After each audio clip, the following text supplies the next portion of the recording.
Let's take a look at two-factor theory. In the 1950s, Frederick Herzberg classified two sets of needs he called factors. Herzberg combined lower-level needs into one classification he called maintenance factors, and higher-level needs into one classification that he called motivators. The two-factor theory proposes that employees are motivated by motivators.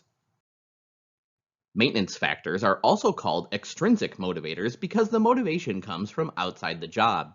Motivators are called intrinsic motivators because the motivation comes from the work itself.